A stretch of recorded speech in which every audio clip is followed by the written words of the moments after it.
여호수아 6장 10절 11절 말씀으로 너는 내 아들이라 싸움의 기술이라는 제목 가지고 함께 말씀을 나누겠습니다.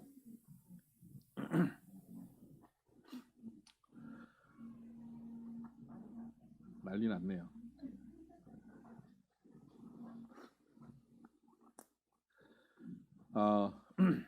우크라이나 전쟁으로 인해서 세계가 들쑥합니다. 근데 우크라이나 전쟁이 일어난 지 이제 2개월이 지났습니다. 처음 전쟁이 일어날 때는 1, 2주면 러시아가 완전히 장악할 것이다라고 모두 다 예상하고 있었습니다. 그러나 그 예상과 달리 러시아가 매우 고전하고 있습니다. 객관적 전력에 의하면 러시아는 충분히 1, 2주 안에 이길 것 같았습니다. 그런데 2달이 지난 지금 러시아 탱크 580대가 사라졌습니다. 엄청난 사건입니다. 초창기에는 전 세계 언론이 우크라이나 대통령을 비난했습니다. 그런데 이 우크라이나 대통령 젤렌스키가 며칠 후에 인터뷰하는 영상을 방영하면서 국민들의 민심들이 바뀌기 시작합니다. 다들 탈출하고 있다가 남자들이 돌아옵니다. 내가 나라를 지키겠다고 전쟁터에 뛰어들더라고요. 뿐만 아니라 전 세계에 있는 세계 여론이 바뀌기 시작했습니다. 세계가 함께 우크라이나를 지지하고 돕게 됐습니다. 앞으로 이 전쟁은 어떻게 결론 내려질지 우리는 알지 못합니다. 그러나 예상과는 달리 우크라이나가 쉽지 않았다 하는 것을 우리가 볼 수 있고요. 우리가 같이 기도하기를 원합니다. 우크라이나 전쟁이 속히 잘 종식되고 그들의 아픔이 잘 어루만져질 수 있게 되기를 바랍니다. 근데 성경에도 이렇게 객관적 전력으로는 도저히 이길 수 없는 전쟁에 이기게 되는 사건들이 수두룩하게 나옵니다. 대표적인 여러분들이 기억할 만한 사건들은 뭐 다윗과 골리앗, 기드온 300용사가 13만 5천 명의 미디안을 이긴 것, 그리고 오늘 우리가 본문에서 보는 이 여리고성의 점령입니다. 이러한 싸움은 사람의 힘, 사람의 능력, 우리의 전력으로 이기는 것이 아니라는 겁니다. 하나님께서 주시는 하나님의 힘, 하나님의 능력으로 싸워 이기는 것입니다. 그래서 우리는 이 땅을 살아갈 때 우리는 이 땅이 뭐 전쟁터 같다 그러잖아요. 이 땅을 살아가는 이 전쟁터 같은 삶 속에서 우리의 힘과 우리의 능력으로 사는 것이 아니라 하나님이 공급하시는 힘과 능력으로 사는 것입니다. 이것이 싸움의 기술입니다. 이것이 우리 성도들의 싸움의 기술이라는 겁니다. 우리는 하나님의 능력, 저 하늘의 능력을 여기 가져오면 그러면 이 앞에 아무리 강력한 적이 있어도 이것을 이길 수 있습니다. 그 가져오는 싸움의 기술 핵심이 한마디로 얘기하면 믿음이라고 하는 겁니다. 믿음으로 저 하늘의 능력을 여기에 가져올 수 있습니다. 그런데 여러분, 믿음이 최고의 싸움의 기술입니다라고 얘기를 하면 너무 추상적이에요. 어떻게 믿는다는 게 뭐지? 근데 오늘 스토리, 여리고성의 이 스토리에서 보면 이 믿음이라고 하는 것이 구체적인 삶의 모습으로 나타나고 있습니다.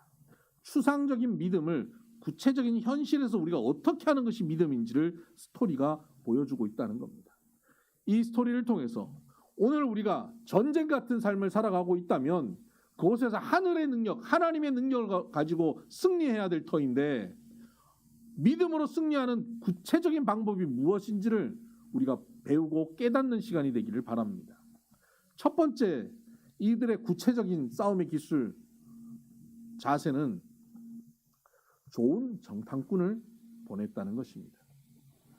전쟁에 앞서서 여호수아는 정탐꾼 2명을 여리고성에 들여보냅니다. 사실 정탐꾼이라 그러면요, 여호수아에게 정탐꾼 그러면 정말 이가 갈리는 이름이에요. 왜냐하면 38년 전에 출애굽하고 2년 만에 이제 하나님께서 약속의 땅으로 들어가라 라고 했는데 이들이 12명의 정탐꾼을 보냈다가 돌아와서는 보고를 하는데 그 중에 2명은 갈렙과 여호수아 긍정적인 보고를 하지만 10명이 굉장히 부정적인 보고를 합니다. 그 땅을 악평합니다. 그곳에 있는 사람들이 기골이 장대하고 우리는 그 앞에 메뚜기 같다고 그렇게 보고하는 거예요. 과장된 보고죠.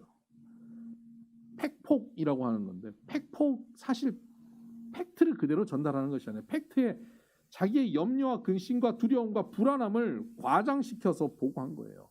그 보고를 들은 이스라엘 백성들이 모두 다 불안하여서 통곡하여 울다가 모세와 아론을 돌로 쳐서 죽이려고 하고 그 일이 발단이 되어서 하나님께서 그들에게 너희들 안 되겠다. 좀 더 훈련하자. 그리고 훈련한 것이 38년, 지난 38년간의 훈련의 기간이었다 이 말입니다.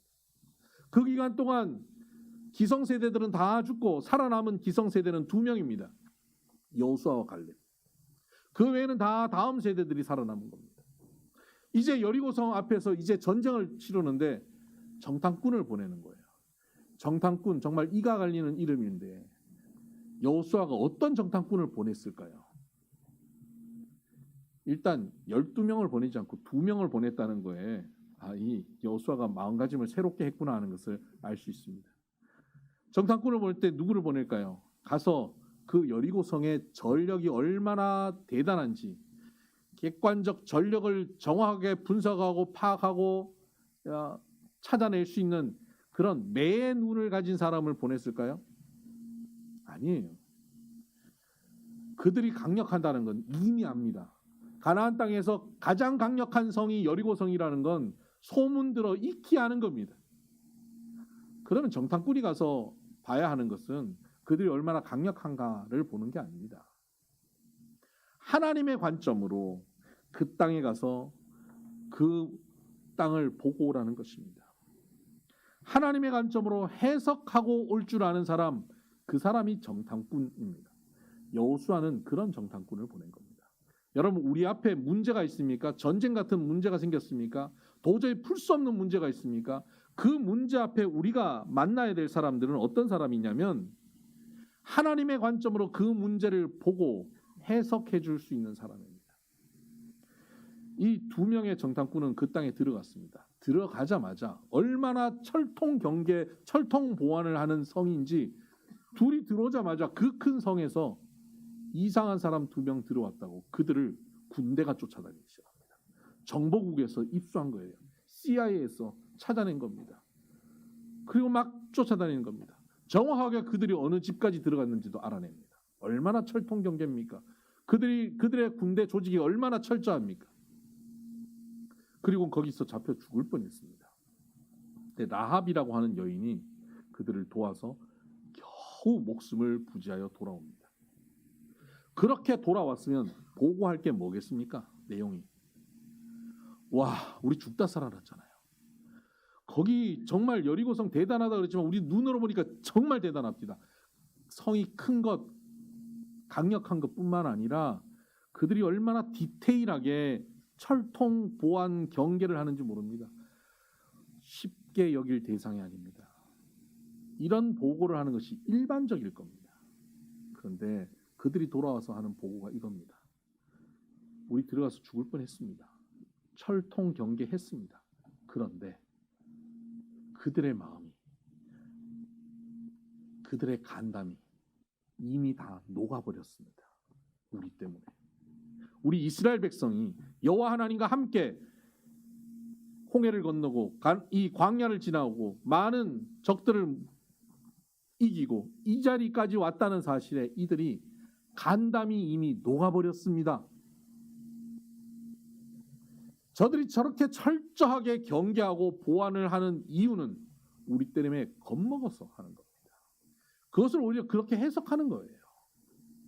그 해석을 들으니까 사람들의 마음이 어떻겠어요? 조금 불안했던 사람들이 위로를 받는 거예요. 평안한 거예요. 염려가 없는 겁니다. 담대해지는 겁니다.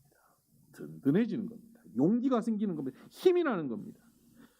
어떤 정탐꾼이 필요합니까? 정탐꾼의 말을 들으면 힘이 나게 하는 정탐꾼입니다. 그 정탐꾼의 말을 들으면 우리가 불리한 상황임에도 불구하고 우리가 그곳에서 가능하다라고 하는 것을 알려줄 수 있는 사람, 그 정탐꾼이 영적 전쟁터에 필요한 것입니다. 하나님의 사람에게는 이런 정탐꾼이 필요합니다. 그런데 우리는 주로 어떤 정탐꾼을 만납니까? 팩폭하는 정탐꾼을 만납니다. 아이고, 그렇게 아프면 그러다가 큰일 나는데? 그러다가 다리 못 쓰게 돼. 근데 아는 사람이 그렇게 하다가 한 3년 앓다 죽었지. 아기 키우는 엄마들은 정말 조심해야 될 정탐꾼들이 있습니다. 놀이터에서 만나는 정탐꾼들. 놀이터에 데리고 가서 놀다 보면 옆에 엄마가 우리 애는 ABCD도 해요. 아직도 그거 안 해요? 아직도 한글을 안 뗐어요? 큰일 났네. 내년에 학교 가는데 아직도 한글을 몰라요? 애를 바보 만들어버려요. 그러면 사랑스럽게 아이가 놀러 나갔다가 들어와갖고 애를 잡아요. 정탐꾼 한 명 잘못 만나면 우리의 인생이 불행해집니다. 나를 도와주겠다고 찾아와서는 걱정만 실컷 안겨주고 가는 사람들이 있습니다. 어떡하지? 그러면 같이 한숨 쉬면서 진짜 어떡하지? 공감해준다고 하면서 우리를 더 걱정의 도가니로 빠뜨리는 사람들이 있습니다. 여러분, 이러한 정탐꾼을 만나서는 안 되는 겁니다. 과거에 어떤 한의사가 그런 얘기 하더라고요. 유명한 한의사인데. 자기는 평소에 환자 만나는 건 어쩔 수 없이 다 만나지만 그냥 자기가 시간을 내서 누군가 사람들을 만날 때는 그 사람의 바이오리듬을 보고 만난다요. 그 사람이 바이오리듬이 나빠서 그 사람이 힘들고 지쳐있는 사람을 내가 만나면 그 에너지가 전달돼서 나를 힘들게 만든다는 거예요. 환자가 다 그런 사람인데 그냥 만나는 사람들 또 그렇게 만날 거 뭐 있냐는 그런 얘기를 해요. 야, 저 사람은 영적 세계도 모르는데 저런 이야기를 하는구나. 제가 그때 깨달았습니다. 여러분, 우리가 아무나 만나고 살아서는 안 됩니다. 사업상, 직장에서 만나는 건 어쩔 수 없습니다. 그러나 우리가 시간을 내서 만날 때, 우리가 자유롭게 만날 때 우리가 아무나 만나서 우리의 마음을 빼앗겨 버리면 안 돼요. 염려, 근심, 걱정에 빠져버리면 안 됩니다. 좋은 영적 정탐꾼을 만나야 되는 겁니다. 그를 만나고 나면 대화 속에서 용기가 생기고 위로가 있고 격려가 되는 사람들을 만나야 하는 겁니다. 그런 사람들을 만나면요, 그 사람들이 우리의 어려움들, 걱정 듣고 한숨 같이 내쉬지 않습니다. 처음에 공감 좀 하지만 그 다음에 그러나 성경에는 이보다 더 어려웠던 환경 속에서 다윗은, 기드온은, 여호수아는 이렇게 하나님의 힘으로 승리하였다. 지금 너도 힘들지만 하나님이 너에게 그 능력 주면 너도 승리할 거다. 나는 믿는다라고 격려할 수 있는 정탐꾼이 우리에게 필요한 거예요. 심지어 오늘 우리의 삶의 현장에서 성경 이야기 아니라 우리 삶의 현장에서 우리 교회, 우리 장로님이, 우리 권사님, 우리 집사님이 그 삶에 이렇게 어려웠는데 그 가운데 기도하고 하나님의 능력으로 승리하셨다더라. 당신도 지금 이제 말씀 보고 기도하고 주일 성수하고 예배 드리면서 그 승리의 자리로 나아갈 수 있다. 이것이 바른 정탐꾼이에요. 이런 해석을 할 수 있는 사람을 만나야 합니다. 기드온이 300명과 13만 5천 명과 전쟁을 해야 되는 상황이 있었습니다. 사실은 300명이 아니었습니다. 3만 2천 명이 모였습니다.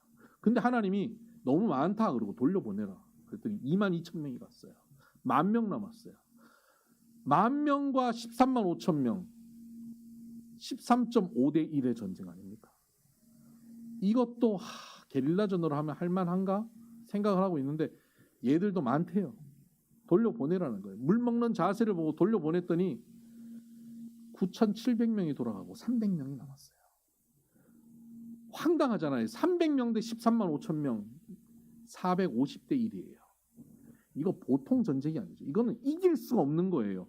그날 밤 300명 남은 그날 밤 얼마나 황당하고 허탈한 두려움과 염려 가운데 빠져있는 기드온에게 하나님께서 말씀하십니다.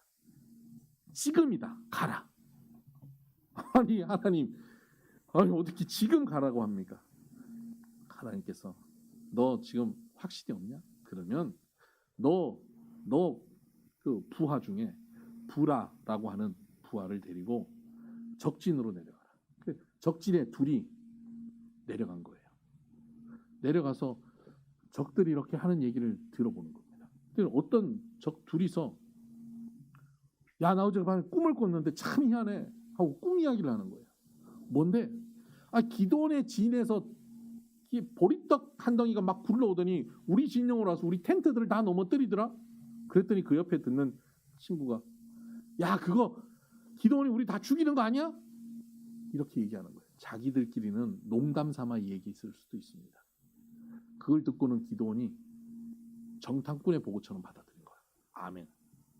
근데 여러분, 옆에 있는 부라라고 하는 사람이 부정적인 사람이었으면 어떻게 했을까요? 장군님, 그게 말이 됩니까? 저걸 증거로 받아들이고 그러고 300명 데리고 13만 5천 명이나 전쟁하겠다고요? 정신 나갔군요. 그렇게 할 사람이었다면 하나님께서 함께 보내지 않았을 겁니다. 부라라고 하는 사람을 데려가라고 하나님이 말씀하셨거든요. 데려갔는데 부라가 그 얘기를 같이 동조해 준 겁니다. 그랬더니 그들이 그 얘기를 듣고 하나님을 경배합니다. 하나님을 찬양합니다. 그리고 돌아와서 13만 5천 명을 향해서 300명을 데리고 나가 전쟁하는데 그들은 손도 안 대는데 하나님께서 해결해 버리십니다. 여러분, 이것이 싸움의 기술입니다. 우리는 이 기술을 전수받아야 합니다. 이것이 믿음이에요. 그래서 우리는 좋은 정탐꾼이 우리 주변에 있어야 합니다. 여러분에게는 어떤 정탐꾼들이 있습니까? 만약에 우리를 38년 동안 훈련하게 만드는 부정적인 정탐꾼이 여러분 주변에 있다면 바꾸셔야 합니다. 여러분, 매일의 만남들을 바꾸셔야 합니다. 어떤 사람과 교제할지를 바꿔야 합니다. 그리고 여러분들이 또 누군가에게 부정적인 정탐꾼은 되고 있지 않습니까? 여러분의 배우자에게, 자녀에게, 여러분 직장 동료들에게 여러분 말을 들으면 모두 다 지치고 힘이 빠지는 그런 말을 하고 있지는 않습니까? 한숨을 내쉬고 그 지친 에너지가 전달되게 하고 있지는 않습니까? 여러분이 하나님 말씀 가운데 거하여서 긍정적인 에너지를 나눌 수 있는, 하나님의 말씀으로 하나님의 관점으로 해석하여 전할 수 있는 바람직한 정탐꾼 되기를 바랍니다. 두 번째 기술, 그것은 침묵하라는 것입니다. 하나님께서는 모세에게, 여호수아에게 이렇게 말씀하십니다. 10절, 여호수아를 통해서 이렇게 백성에게 말씀하십니다. 여호수아가 백성에게 명령하여 이르되 너희는 외치지 말며 너희 음성이 들리게 하지 말며 너희 입에서 아무 말도 내지 말라. 아무 말도 하지 말라는 겁니다. 그리고는 신호가 있을 때 그때 소리를 지르라는 겁니다. 이들이 6일 동안 하루에 한 바퀴씩 돕니다. 7일째는 7바퀴를 돌아요. 그리고 마지막 바퀴를 돌고는 신호를 보낼 때 일제 함성을 지르는데 성이 무너집니다. 이것이 하나님께서 그들에게 가지신 계획이었습니다. 그런데 여러분, 이들이 이제 현장에 가서 하루에 한 바퀴씩 도는 일에 투입됐다고 한번 여러분이 그 사람들이라고 한번 상상을 해보십시다. 정탐꾼의 이야기를 듣고 그들의 간담이 녹았구나. 여호와 함께 하시면 우리가 못할 일이 없지. 할렐루야, 담대히 나가자 하고 담대하게 걸어가기 시작하죠. 그리고 현장에 딱 갔습니다. 그런데 소문으로 들었던 성보다 더 큰 거예요. 소문으로 들었던 적들의 조직력이 보통이 아닌 거예요. 적들의 함성이 너무 무서운 거예요. 여러분, 그런 경험 있지 않습니까? 교회 와서 예배를 드리고 은혜 받고 찬양하고 말씀 듣고 기도하면서 마음이 막 뜨거워지고 담대해져서 교회 올 때 가져왔던 염려 근심 다 사라지고 할렐루야, 하나님 함께 하시면 다 되지 뭐. 지금 이 문제 해결될 거야. 걱정 없어. 아멘. 그러고 콧물 흘리고 막 웃고 울면서 우는 사람들은 세상에 미친 사람이랑 은혜 받은 사람밖에 없잖아요. 그렇게 은혜 받고 이제 집으로 돌아가는 거예요. 집으로 딱 돌아가는 순간 어떻게 됩니까? 집이 아까 은혜 받기 전이랑 은혜 받고 왔을 때랑 똑같아요. 그 문제 그대로 있는 거예요. 그리고 사업의 현장에 들어가면 어떻습니까? 그 고민거리, 그 걱정거리 그대로 있는 거예요. 은혜 받고 좋은 정탐꾼의 보고를 받고 하나님의 관점으로 해석하고 갔는데 현장은 변화가 없는 겁니다. 그때 어떻게 됩니까? 주눅듭니다. 지칩니다. 침체됩니다. 의심이 들어요. 정탐꾼을 통해 들었던 이야기에 의심이 드는 겁니다. 하나님 함께 하실까? 의심이 들어요. 불안해요. 염려가 생깁니다. 여러분, 이 상태에서 여러분이 이 상태에서 성을 한 바퀴 돈다고 해보세요. 우리가 지금 이 상태로 도는 거예요. 그러면 그 돌 때 우리의 표정이 어떨까요? 일단 성을 이렇게 보면서 걱정스럽게 쳐다보겠죠. 한숨은 자동일 겁니다. 고개가 저절로 흔들어질 겁니다. 그리고 옆에 있는 친구에게 얘기하겠죠. 야, 이게 되겠어? 의심에 찬 말이 한마디 툭 나갑니다. 그 친구가 받아서 하겠지요. 말이 되냐 이게? 이 성을 정복하는데 그냥 하루에 한 바퀴씩 돌라고? 여호수아가 지금 제정신이 아니야 라는 얘기가 흘러나오기 시작할 겁니다. 만약에 이렇게 걸어가는데 저쪽에 성벽에서 돌이 막 떨어지고 성이 막 균열이 생기고 보초서 있던 병사들이 픽픽 쓰러지고 이런 모습이 보이면 더 힘있게 걷죠. 막 사실 내 발자국과 저 무너지는 별 차이 없는데 발자국을 막 이렇게 구르면서 막 걷겠죠. 그런데 그런 변화가 하나도 없어요. 조금의 변화도 생기잖아요. 균열이 없어요. 그런데 그걸 걷는 거예요. 그럴 때 우리 입술에서는 부정적인 말, 의심의 말이 나오게 마련이에요. 이게 사람이에요. 믿음이 없어서가 아니라 모든 사람이 그럴 수 있단 말이에요. 그래서 하나님이 주신 명령은 뭐냐면 입 다물어라입니다. 여러분 은혜 받고 삶의 현장으로 돌아갔을 때 삶의 현장이 녹록지 않다는 것을 볼 겁니다. 전쟁터가 쉽지 않다는 걸 볼 거예요. 그때 은혜 받은 우리들이 입을 열면 안 됩니다. 입 열면 한숨이 나오고 의심의 말이 나오고 불평과 원망이 나오게 되기 때문입니다. 여러분 여기까지 불평이 있고 원망이 있고 의심이 있어도 상관없습니다. 여기까지 드는 것은 상관없어요. 이것을 입으로 내뱉는 것은 이게 문제입니다. 이게 죄입니다. 여러분 말을 하는 순간 우리의 생각은 여기 형상화돼요. 구체화돼요. 말은 창조의 능력이 있어요. 말은 그것을 실제로 만들어버려요. 그리고 우리가 미움이 생겨도요. 그것을 난 누구 너무 미워라고 말을 하는 순간 그 미움은 더 증폭되어 버려요. 의심도 뭐가 의심스러워 걱정돼 하면 그 의심과 걱정이 더 커져 버립니다. 그러니 그 의심과 걱정이 생기면 삼켜버려야 돼요. 제가 이런 얘기하면 그래요. 암 걸릴 것 같아요. 그 말하지 마세요. 삼키세요. 그러면 암 걸릴 것 같아요. 이 사람들이 매일 한 바퀴씩 도는 거 암 걸릴 것 같죠. 병 날 것 같죠. 그래요. 그런데 하나님께서 그 행진 앞에 뭘 세우라 그랬냐면 언약궤를 세우라고 합니다. 맨 앞에 언약궤를 두고 가라는 겁니다. 언약궤는 하나님의 말씀의 상징이거든요. 말씀을 따라가라는 거예요. 우리는 침묵하고 뭘 따라가라? 말씀을 따라가라. 그러면 지난 40년 동안 이들이 광야에서 살아가면서 그들이 어떻게 살았습니까? 말씀 따라 살았거든요. 그들은 지난 40년 동안 자기들이 농사를 지었습니까? 뭘 했습니까? 그런데 매일 먹었단 말이에요. 말씀 따라가니까 먹을 것을 먹여주신 하나님. 적들이 있는데 말씀 따라가니까 승리하게 하신 하나님. 이 하나님을 이들이 행진하면서 다시 추억하는 겁니다. 침묵하면서 그 언약궤를 보면서 걸어가다 보니까 여리고를 보는 게 아니라 언약궤를 보며 걸어가는 거 아니에요. 그러니까 저 언약궤를 보면서 40년 걸어왔던 자기들의 지난 삶이 추억되는 겁니다.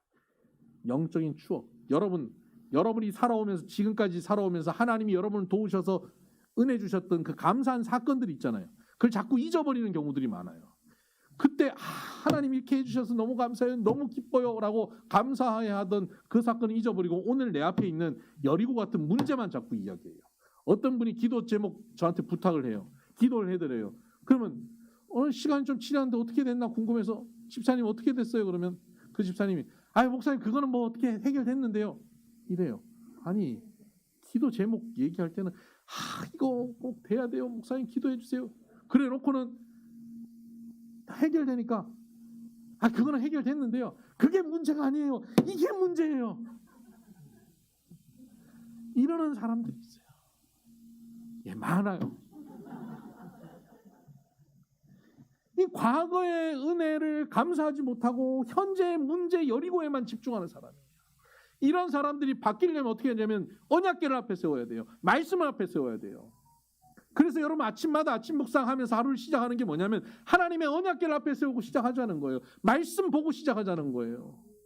그렇게 걸어갈 때 우리는 은혜의 추억 가운데 걸어가는 겁니다. 하나님이 그때 기적으로 역사하셨지. 하나님 날 도우셨지.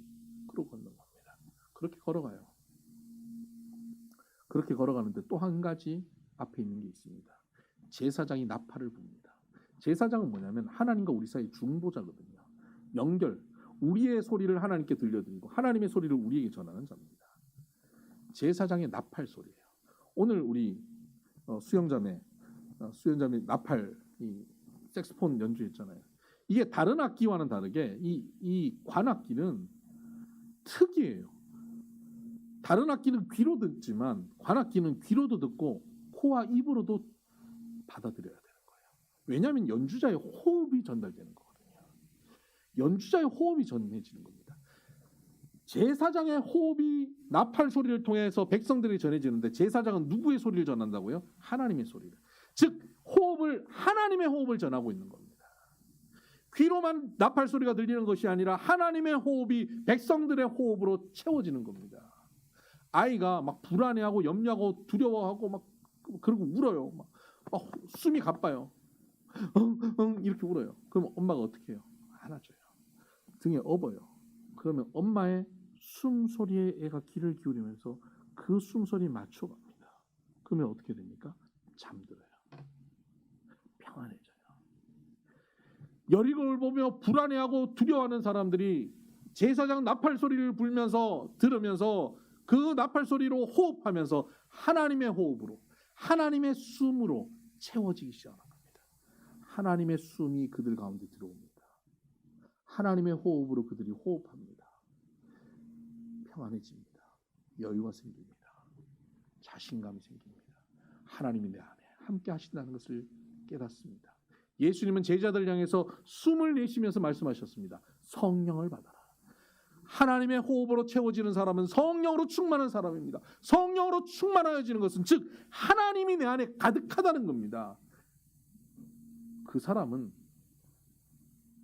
여리고를 볼 때 어떻게 보이는지 아세요? 하나님의 눈으로 봅니다. 하나님이 여리고를 보면 어떡할까요? 툭 치면 사라질 것이 여리고예요. 우리의 눈으로 보면 두렵고 떨림의 대상이지만 하나님의 눈으로 보면 툭 치면 후 불면 사라질 겁니다. 6일 동안 그 과정을 통해서 하나님의 말씀을 쫓아가고 은혜로 추억하고 하나님의 호흡으로 호흡하면서 완전히 하나님의 사람으로 가득해집니다. 그렇게 온 진영이 온 행질이 그 하나님의 숨소리로 가득해진 그 순간 7일째 7바퀴를 돌 때 하나님의 숨으로 차오르는 그 순간 소리 질러 어떻게 됩니까?